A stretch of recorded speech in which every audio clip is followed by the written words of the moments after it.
Hello, everybody, and welcome back to Chiseled. And why do we call it Chiseled? Because we're all work in progress. I'm Rob Commodari today. I'm your host. I'm also publisher or author of the book Better Than You Think. And today I have a friend, a special friend, a guest, and as you may assume, another realtor, in Josh Forster from the beautiful Fort Collins, Colorado. How you doing today, Josh? I'm doing well, Rob. How you doing?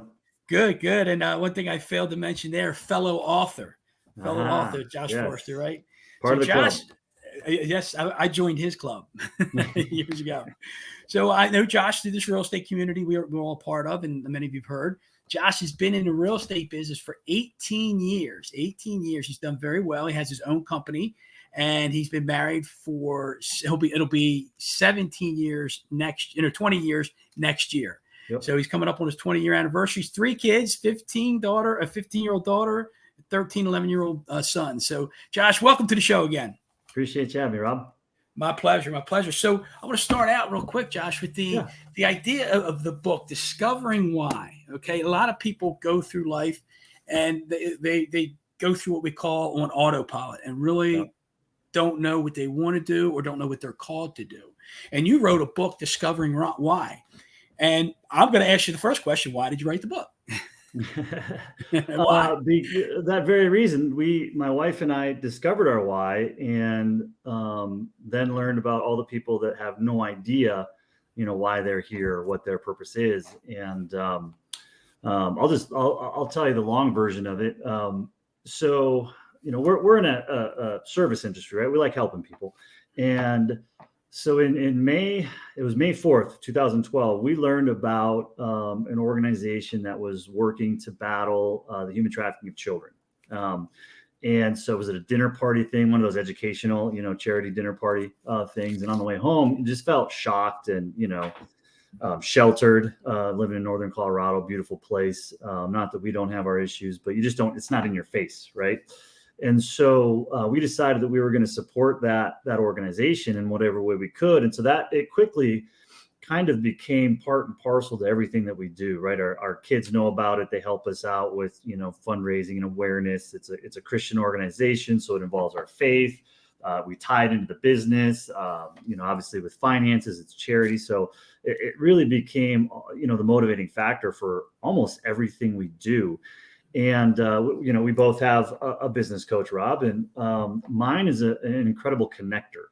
And so whenever anybody said to him, hey, you know what, I got a great business. I just don't know why I'm doing it. Or, I don't know why I'm on this planet.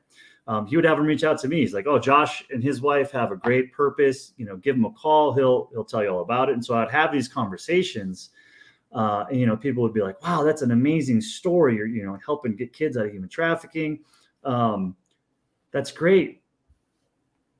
And they wouldn't say this part, but you could hear it in their tone, right? For you, but that doesn't help me figure out what my purpose is, right? And so that became really frustrating because, like I said, we like to help people. And then went to a business conference. You were probably at it in Monterey back in 2015. And, the speaker from stage said something that made me really solidify that, you know what, I'm going to not only figure out how to help other people discover what their purpose is, but I'm going to write a book about it. Cause that's the easiest way to disseminate information. Right. And so that's how it all came about. Just trying to help other people figure out what their purpose is. Do you remember what exactly it was that he said from stage that triggered that thought? I do. The theme. So it's the same conference every year, right? Every spring. And the theme that year was making your quantum leap. And he said, it was Brian Buffini. And he said, some of you know what your quantum leap is, and it's got nothing to do with real estate. And so then the light bulb kind of went off in my head. I'm like, this is what I need to do. So that's fantastic. So then you went to this event, but did you know about the human trafficking thing before you went to that little event that you were talking about? It was about, well, gosh, I don't know what the exact date of the event was, but it was probably almost exactly 3 years after we found out about the organization helping to fight human trafficking. So, and I don't know what it does to you, like just the thought of it, and you see the TV shows and whatnot. I don't know if that's more dramatized or is it not as dramatized as it could be, or it really is. And it makes me cringe. It just makes me sick to my stomach and cringe when you hear about these things. And so it's probably not I mean, I don't know what shows if it's TV, I don't know that they can be, Right. TV these days can be pretty explicit. But I mean, when you think that, the three ways that these kids are trafficked is labor, sex trafficking, and then organ harvesting, it doesn't get any more brutal than that. So, yeah. And you've come across in one of our conversations, you were telling me about like the ages of these kids, which is even more heart wrenching. Well, and that's part of what honestly drew us into. I mean, there's the right message at the right time, right? And so we were at that dinner party I told you about. My wife asks good questions, and so we learned about some of this stuff. And then it was kind of a Q&A, and she said, "What is the age of the youngest child that you've ever rescued?" And he said 2.5 years old. And That's literally insane. at that exact time, he was probably already asleep. But our middle child, our oldest son, he was exactly 2.5 years old at the time. So, you have all these images that you're just kind of rolling through your head. And then you go home and you look at your little 2.5-year-old sleeping in bed. And it's that personification of just how sick of an issue, that it is. And your part in it, is it a time thing? Is it a money thing? Is it speaking about it type of thing? Yeah, it's kind of both. It's obviously there's an awareness thing, right? Like we would have never gotten involved if somebody didn't make us aware. I actually serve on the board of the organization now, and so obviously that's time and strategy and fundraising and all that stuff. And donations. Yeah. But we've gotten to the point now, we started out with a little bit earlier. We found out earlier in my career, and now we're to the point where, on average to rescue a child out of human trafficking, rehabilitate them mentally, physically, get them all the care that they need, and then get them adopted into a Christian family in their native country. It averages, some more, some less. It averages about $1,500. And wow. so we just, at first we called it a campaign, but campaign kind of felt like it had, an end date, right? So now we just say it's the One Home, One Child initiative. So in our real estate business, for every home we sell, we're going to donate the necessary funds to rescue one child from human trafficking. And that's how it's a motivator, in our business. So that's where it's tied to the business, one exactly. home, one child. Yep. Now, like if I said, Josh, I want to get involved in this, and I say, Josh, I ask you the same question. Now, how many people have you rescued? Do you know? Or just, your money's helping numerous amount of people? It's in the hundreds. But the issue, I'd love to know that exact number, but I would have to go back and look at exactly when we made what amount of donation. Because it started out, inflation, right? It started out at $1,000 or something like that. And it's incrementally gone up over the years. So I can't just take a total dollar volume and, divide it by I understand number. But it's probably, well, a couple 300. That is amazing. Yeah. And I got to ask this question. Have you ever met any of the children or people that you've helped? No. Rescue? No, not. I've met a few of them that have been rescued earlier in the stage than we were involved, because an incredible amount of these kids come back and work in the ministry, counselors and all that stuff. And so I've met some people that have been rescued, but not any that would have been possible for us to be a part of. But I do have this vision. We'll be in heaven someday, and I like. When you go around, right? Like you have no idea. Like sometimes, I just affected that person's life, right? I helped them through a problem, or and they thank you profusely or whatever. But I think there's a lot of people we have no idea that we affected. Maybe it was an offhand comment, or we didn't even have any direct contact, but something we did had a ripple effect or whatnot. And I just have this vision of a big long line of kids up in heaven, right? And they all really, in a certain extent, are there because we did something about it, right? And that just, it fires me up to think about. I get a little emotional thinking about that, and I'm hoping I'm around that line. I can see it for you too. That would be amazing, because I can't imagine. Share it with you. It's so meaningful, because some people we go about our days and we do our thing, and we go on autopilot. We don't even, whether it's a goal or purpose or whatever it is, and we just don't really, we're not aware or don't think about all these bigger magnitude things. Right. And this is some pretty heavy stuff that you're involved in. And it's powerful that you can be a part of that. And it's funny. I interviewed somebody, I don't know, a month ago, maybe. And I'm going to tie three things together here. And he was talking about, he has a Cold Stone Creamery. Okay. And he was saying how his employees would come to work and they found meaning in scooping ice cream. And I was like, that's pretty interesting, right? Because, and he said, even on their off days, they'd want to come to work because they had meaning in helping customers and putting a smile on somebody's face. Yeah. And then I was talking to somebody last week, and he's another guy I'm going to interview next week, and he's climbed the 7 tallest summit, that's called the 7 summits, right. The highest summit on all 7 continents. Yeah. And when he first set out to do it, a mentor of his said, look, if you're just doing it for yourself, it ain't going to work. If you do this with purpose and with meaning and for something, you'll have a high level of success at it. And so I heard that, I heard him. And then I'm hearing you say, there's purpose and there's meaning with your work. For every home you sell, you're tying it to saving a child. Right. And that's so admirable and so powerful that, and sometimes I feel like, is that a message for me purposely and selfishly? Hey, God, are you telling me I got to find more meaning in my work? Right. And I have my causes that I make my calls for and all that, but this is just great stuff. And so I'm so grateful that you're willing to share this and get this message out there. And of course, we're going to get this message out there, and there's more that I can do. I'd love to help. Appreciate it. So Josh, yeah. The other people, we're talking about this human trafficking thing, but that's your why, right? Mm-hmm. If I'm a person that just comes to Josh and never been on this personal growth journey or the journey to discover what my purpose is, and I say, Josh, how do I find my why? What would you tell me? Well, there's a lot of different, there's different tactics, in the book that you're holding and whatnot. It's like specifically like, oh, what did you, what gets you fired up? What gets you excited? What makes you lose track of time? What did you dream about as a child? Is there a tragedy in your past? All kinds of these different things to like ruminate on, right?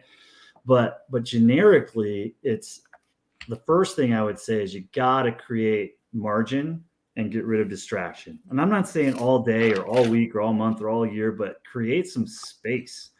One of the things that, and take it in context, right? That excited me about when everything shut down with COVID, right? Was that people will finally have time to sit down and breathe. They won't have the distractions, like nobody can run out to the restaurant for a date or run to the sporting event, or because none of that was happening.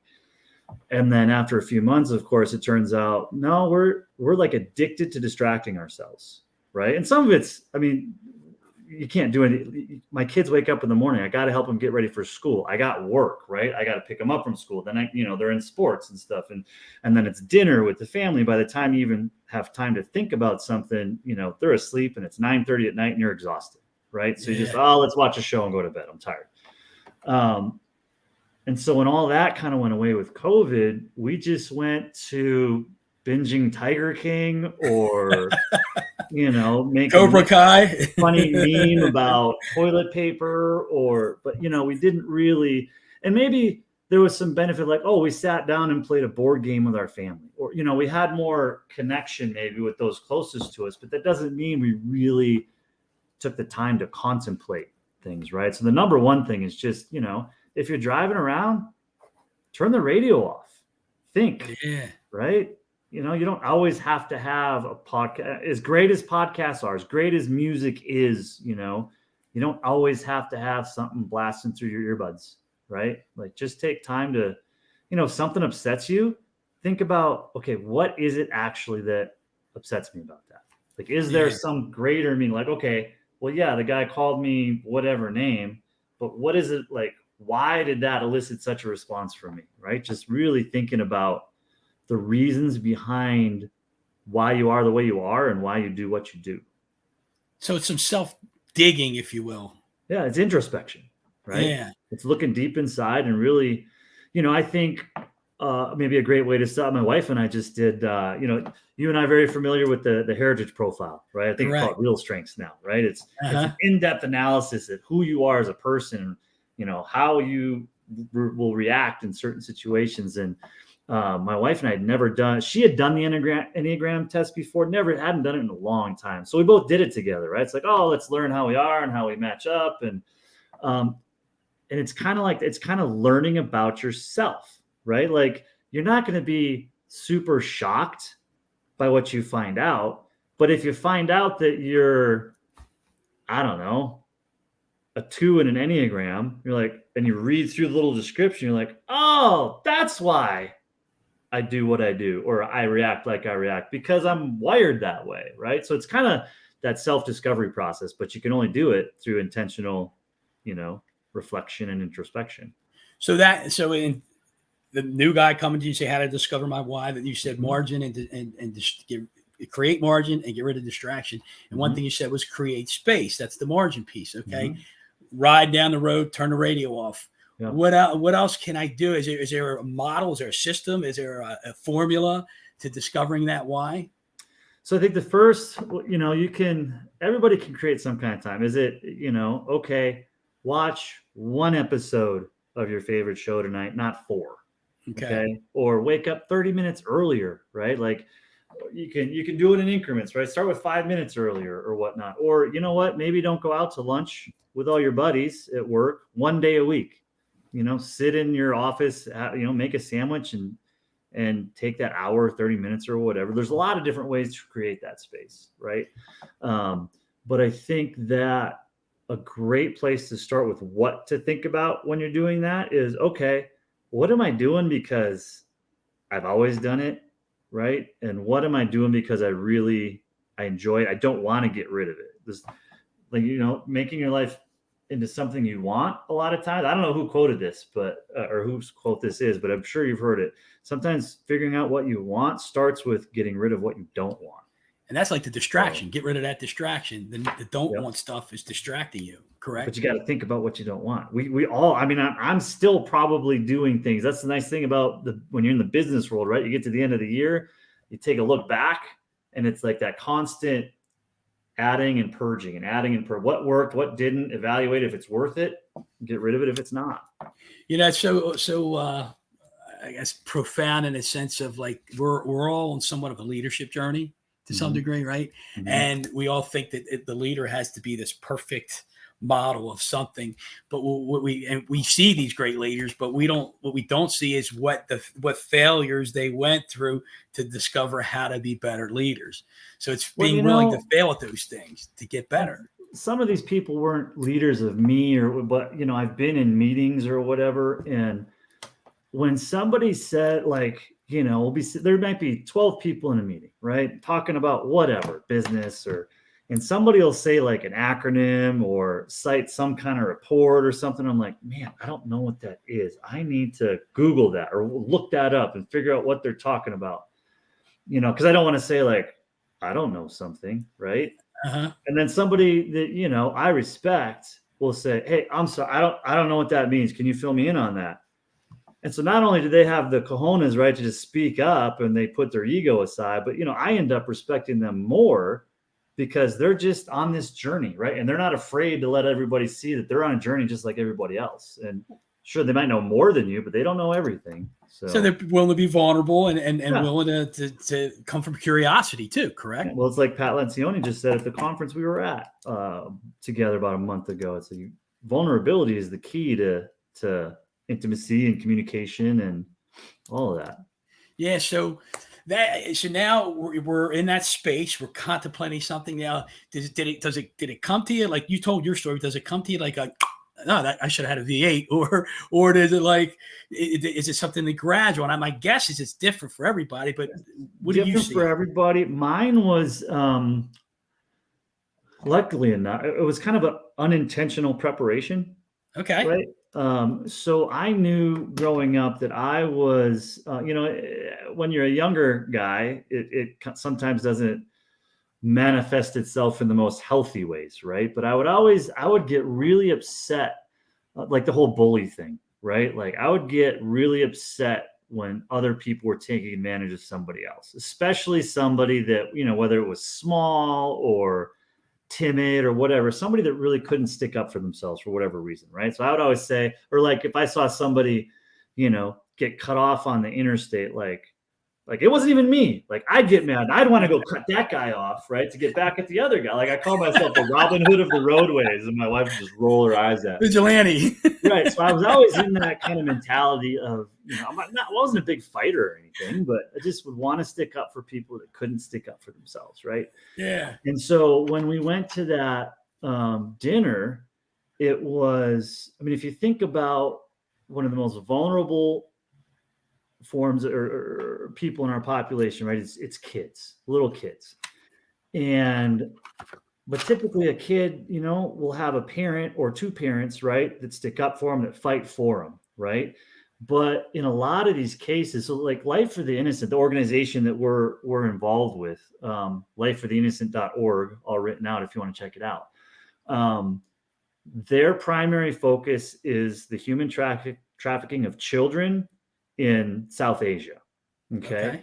And so if you take a look at a lot of those countries there, whether it's political, religious, whatever the reason is, a lot of these kids end up in a trafficking situation because of their parents. Their parents either got rid of them because they couldn't, feed everybody, or, they actually sold them because they wanted the money, or they viewed them as bad luck or whatever. Right. And so when not only are you a very vulnerable population, you're put into that situation by the one or two people in the world who should want to fight for you the most, right? That, pardon my French, pisses me off. Yeah. And so that just made me want to step in even more, right?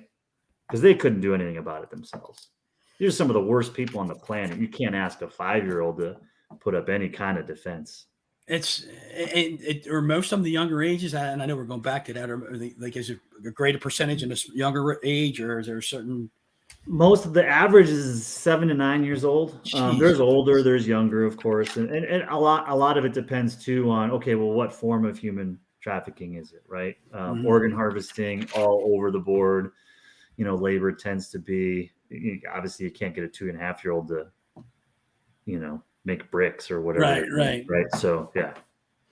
So we're talking about the why, discovering the why still. So we're there, you contemplated something, you're figuring things out, and some people comes too quick. Some people might come to at a slower pace.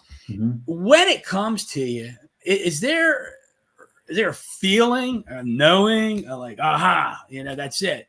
What happened? Well, for me, it was anger. So I don't know. Okay. But I do feel like, I feel like your baseline of personality, right, is, like there's nuances and you can mature or digress in whatever, personality trait that you have.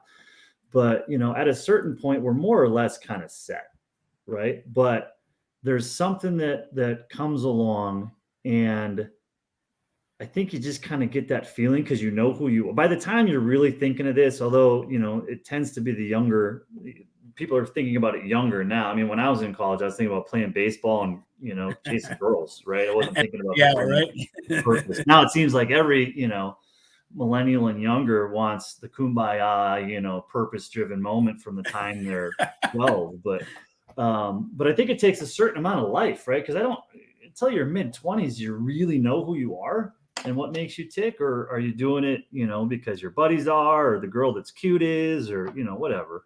But once you reach that point, I think that there is a little bit of a resonating, right? Like, oh, this speaks to me. It's something I have the capability of doing something about, or I maybe not now, but I want to figure out how, because it's either bothering me that much or inspiring me that much, or whatever the case may be. Yeah. You used the word or term speaks to you. Like I like to say, you talk about people and their passion or their purpose, and that little tuning for it, when you hit it, it goes hums.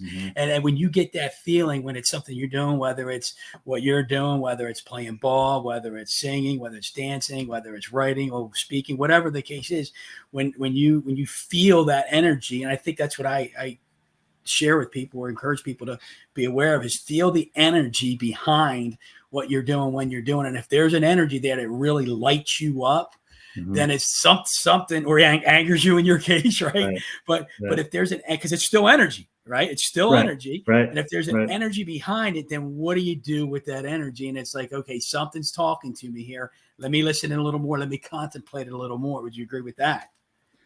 Oh, totally. Yeah. Because I think it goes back a little bit to like, if you're not there yet, right? And that something happens to you, it's okay, well, why do I feel it? Like, what is it about this situation or this issue or whatnot that is giving me this energy? Like, where is that coming from? And I Right. think that's what we got to dig in. Where's it Yeah. coming from? I think that's Yeah. great. Now, earlier you said, learning about yourself, it helps you discover some of your purpose. Yeah. So, and you talked about this heritage profile, real strengths that we do. People may have heard of Briggs. I think it's Briggs and Myers, or Right. there's the DISC, things like that. Yeah. So how does help me understand how does learning more about myself and what is it about that learning that helps me discover that purpose?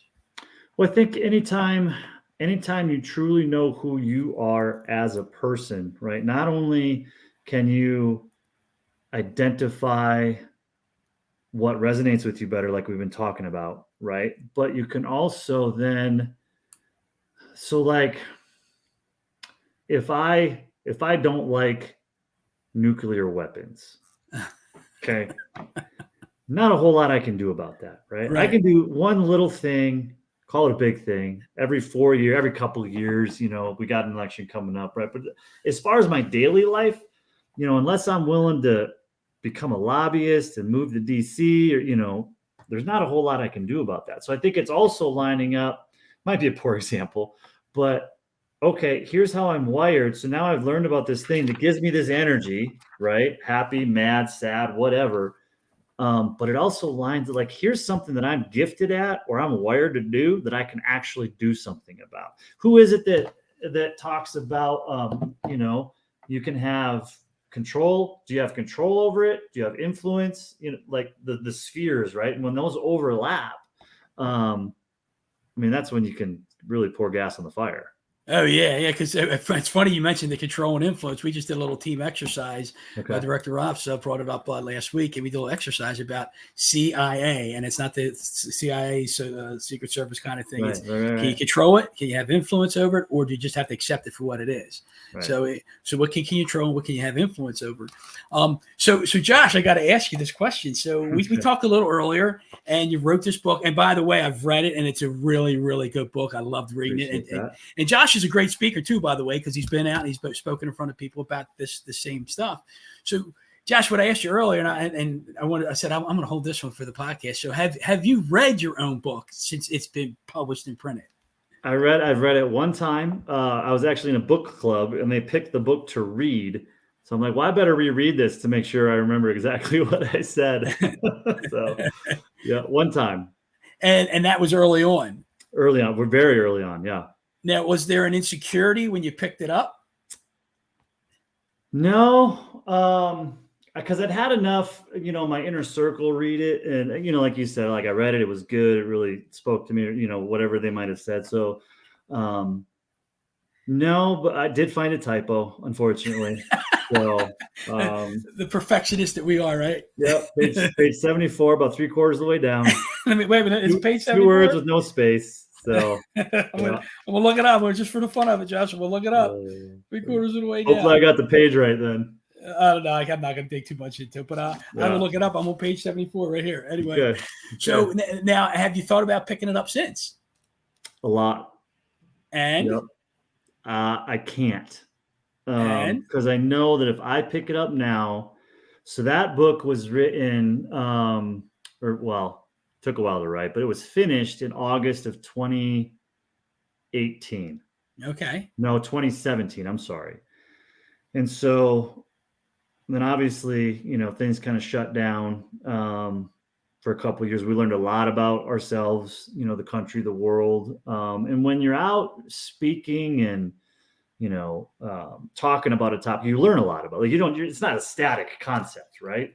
Yeah. And so I know that if I pick it up now, there's going to be a bunch I want to add. There's going to be some stuff that I want to elaborate on, maybe pull out some stuff.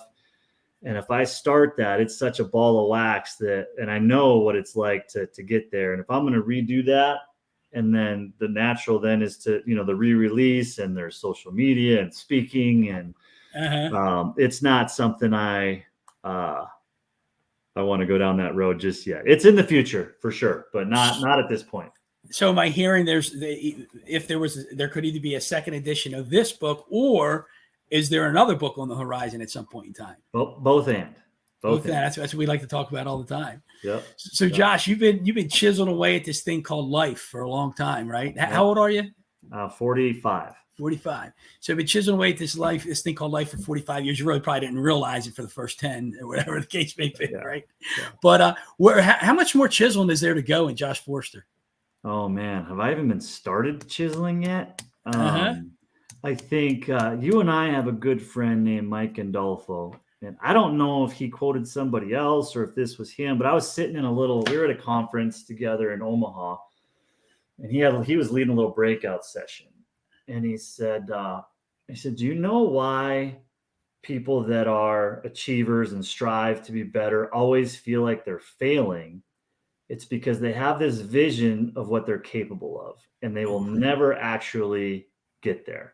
Because the more that you grow yourself and achieve, right, the more you can accomplish, the more capacity, the more bandwidth that you've gotten.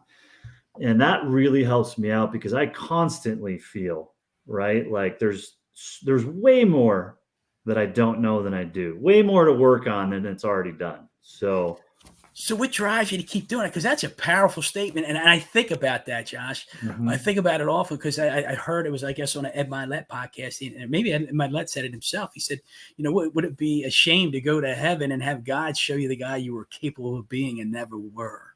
And that's exactly it. Like, I was made way more perfect than I'm turning out to be by my Creator. And I would love nothing more than to meet him and for him to say, "Well done, good and faithful servant." Oh, yeah. Which he's going to say, even if I mess everything up, right? As long as I love him, right? But I'm human, and I'm still going to strive for it, right?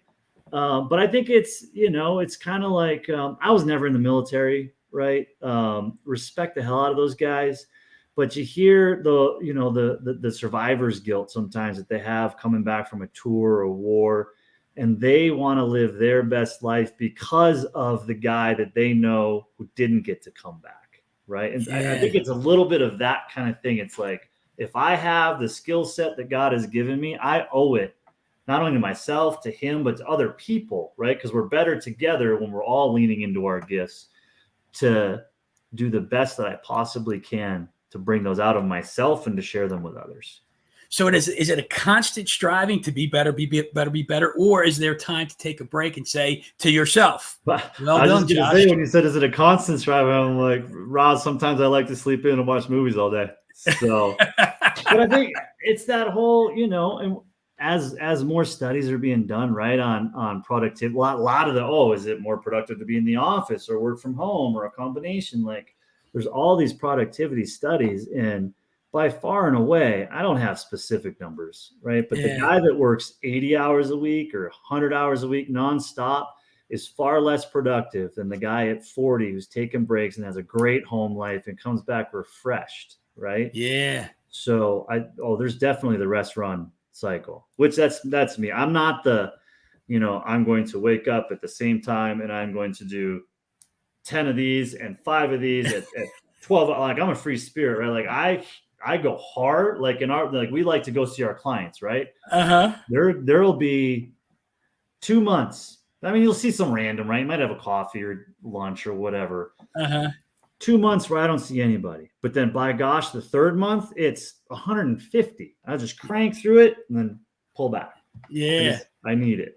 Yeah. That's good. So you mentioned the well done, my good and faithful servant. I just started reading the book. It's called, the title of the book's Well Done. Okay. And we want not only God to say, hey, well done, my good and faithful servant. We want, in our business world, for anybody in business or even our families, we want them to say to us, well done. And we want to be able to say to them, well done. So part of our responsibility is to acknowledge that in them and let them know it's well done. Yeah. Well, my love language is words. So words of affirmation. All you want, Rob. I'm high five on that one, brother. So, Josh, look, thank you so much, and I'll say this to you: well done today, my friend. Well done. I appreciate it. And thank you for sharing all the story with us. And it's so, people out there, if you don't have a cause that you're fighting for, this human trafficking, it's real. It's bigger than you think. If you don't do some digging, it'll make you sick. But it's we can help. We can help. Even $1 helps. So, Josh, if somebody wanted to reach out to you in Fort Collins, Colorado, to either talk more about this, your cause in human trafficking and how you can help, or if they wanted to look into buying or selling real estate, how would they get a hold of you? Cell phone, easiest way, call, text, 970-690-4646, or my email is just my name, josh@joshforster.com. More than happy to connect for sure. Talk about whatever, business or purpose or human trafficking. I'll get the awareness out about it all. So, well, we're going to do our job right here with this so far, right? When this is ready to go. Helping us out for sure, Rob. My pleasure. So, Josh, look, until next time, let's go get chiseled. Appreciate it.